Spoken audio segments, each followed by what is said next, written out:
ओम गण गणपतये नमः। स्वागत है आप सभी का कहानी का सफ़रनामा में, जहां हर कहानी हमें ले जाती है एक नए अनुभव और नई सीख की ओर। आज की इस पावन यात्रा में हम सुनेंगे विघ्नहर्ता मंगलकर्ता प्रथम पूज्य भगवान श्री गणेश जी की अद्भुत कथा। इस कहानी की शुरुआत होती है प्राचीन काल से, जहाँ एक अंधी बुढ़िया रहती थी। उसका एक लड़का और लड़के की बहू थी। वो बहुत गरीब था। वह अंधी बुढ़िया नित्य प्रतिदिन गणेश जी की पूजा किया करती थी। गणेश जी साक्षात सम्मुख आकर कहते थे कि बुढ़िया माई, तू जो चाहे सो मांग ले। बुढ़िया कहती, मुझे मांगना नहीं आता तो कैसे मांगूं? तब गणेश जी बोले कि अपने बहू और बेटे से पूछकर मांग ले। तब बुढ़िया ने अपने पुत्र और बहू से पूछा तो बेटा बोला कि धन मांग ले, और बहू ने कहा कि नाती मांग ले। तब बुढ़िया ने सोचा कि बेटा और बहू तो अपने मतलब की बातें कर रहे हैं।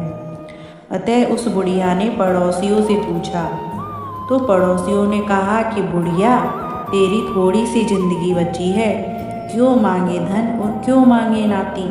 तू तो केवल अपने नेत्र मांग ले, जिससे तेरी शेष जिंदगी सुख से व्यतीत हो जाए। उस बुढ़िया ने बेटे और बहू तथा पड़ोसियों की बातें सुनकर घर में आकर सोचा, जिससे बेटा बहू और मेरा सबका भला हो जाए, वह भी मांग लूं और अपने मतलब की चीज भी मांग लूं।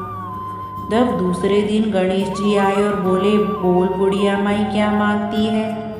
हमारा वचन है, जो तू मांगेगी सो ही पाएगी। गणेश जी के वचन सुनकर बुढ़िया माई बोली, हे गणराज, यदि आप मुझ पर प्रसन्न हैं तो मुझे 9 करोड़ की माया दें, निरोगी काया दें, अमर सुहाग दें, आँखों में प्रकाश दें, नाती पोता दें और समस्त परिवार को सुख दें और अंत में मोक्ष दें। बुढ़िया की बातें सुनकर गणेश जी बोले, बुढ़िया माँ, तूने तो मुझे ठग लिया। खैर, जो कुछ तूने मांग लिया वह सभी तुझे मिलेगा। यूँ कहकर गणेश जी अंतर ध्यान हो गए। हे गणेश जी महाराज, जैसे बुढ़िया माँ के मांगे अनुसार आपने सब कुछ दिया, वैसे ही सबको देना और हमको भी देने की कृपा करना।